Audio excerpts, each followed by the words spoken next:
Direct Investisseur vous est présenté par FX Pro.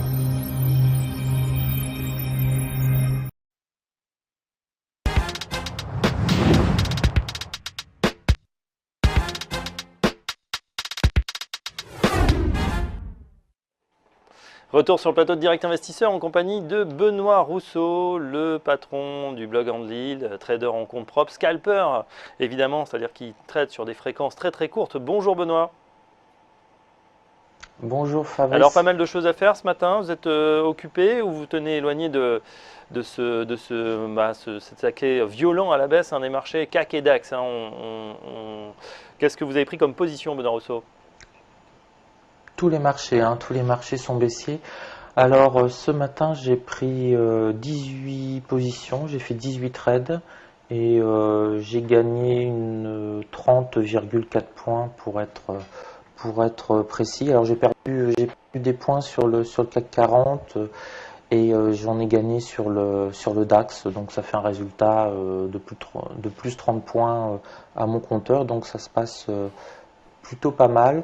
Je suis surpris quand même par l'ampleur de cette baisse. Oui, on a l'impression, Benoît Rousseau, que le déclencheur, c'est évidemment ce qui s'est passé hier sur Volkswagen, cette méga amende qui pourrait pendronner du premier constructeur européen, 18 milliards, des forts dégagements. En tout cas, ça a créé de l'inquiétude, de l'incertitude. Je m'adresse à vous et à votre mémoire de boursier. Est-ce que justement, quand on ne voit pas des grandes capitalisations comme ça qui décrochent d'un coup de 15-20%, est-ce que c'est quand même pas les signes annonciateurs de quelque chose qui se prépare de beaucoup plus grave?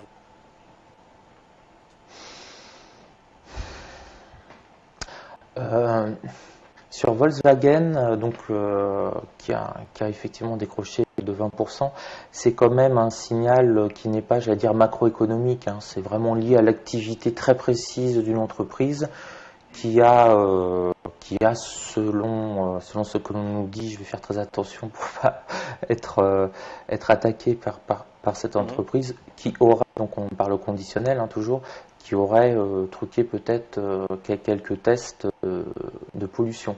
Alors c'est un énorme enjeu parce qu'on parle effectivement de 18 milliards d'amendes potentielles, c'est-à-dire je crois 33 000 euros par voiture vendue, mais surtout derrière, ce qu'il y aurait, ce serait l'interdiction de vendre des Volkswagen sur le marché américain parce qu'elles seraient trop polluantes. Donc elles ne rentreraient pas dans les normes. Ce que l'on craint beaucoup, c'est que peut-être on a soulevé un lièvre et que ce qu'a soulevé les autorités de vérification, de régulation américaine sur ce cas-là, l'Europe pourrait aussi s'y intéresser, voir si on n'a pas eu les mêmes problèmes avec les tests diesel en Europe, en Asie, etc. Donc ça peut être vraiment une cascade extrêmement négative pour cette société.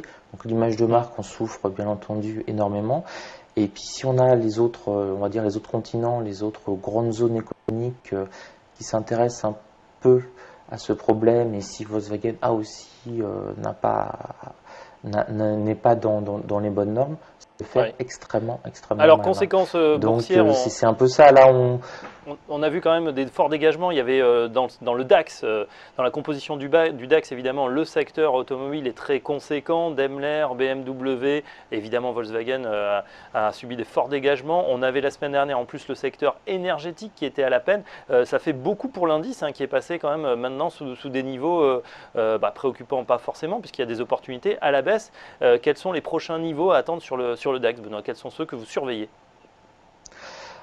Alors oui, là, le DAX, on est passé de 12 400 à un pot à là, on est sur les 9 800, quasiment à proximité des 9 750.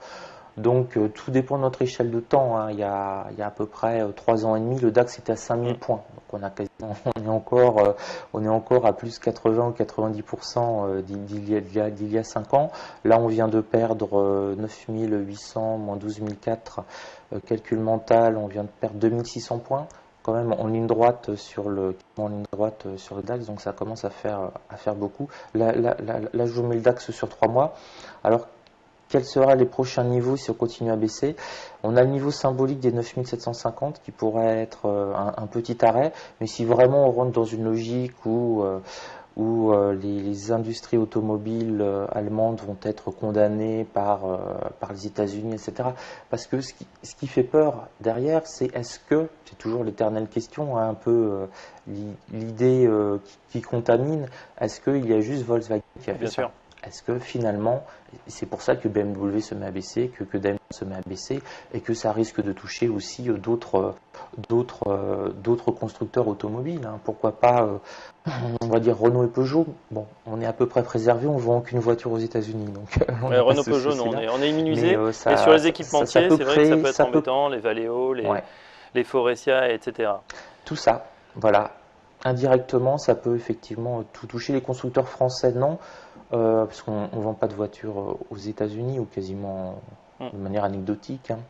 Mais ça va peser de toute façon sur tout le secteur, parce que ça va mettre un doute sur le secteur, sur ces normes-là. Et il faudra parier que l'Union européenne va remettre une couche derrière en demandant de retester absolument tous les modèles, toutes les conditions. Parce que si effectivement il y a eu entre guillemets fraude aux émissions de CO2 ou de gaz d'échappement sur les voitures Volkswagen aux États-Unis, pourquoi ils n'ont pas fait la même chose en Europe, Exactement. par Donc exemple? c'est ça qu'on Et va, donc qu'on va là, suivre les et qui Européens, pourrait effectivement faire, faire les tâche. Européens passent un petit peu pour, ouais, les Européens risquent de passer un petit peu pour des gens extrêmement bêtes.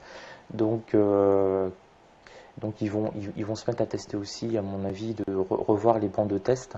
Et donc c'est pour ça que ça crée une énorme inquiétude sur tout le secteur. Et l'indice le plus touché, C'est le c'est DAX. c'est le Donc DAX. l'indice le Donc, a plus priori, touché entre là, effectivement déjà la Chine, hein, c'était compliqué les exportations évidemment. Maintenant ce sont les États-Unis. Donc vraiment ce DAX, il est pris entre le marteau et l'enclume. Des opportunités donc à la baisse qui se exactement. dessinent. Merci Benoît Rousseau, trader pour compte propre, fondateur du blog Enlil. On vous retrouve tous les matins dans Direct Investisseur et également dans Direct Marché.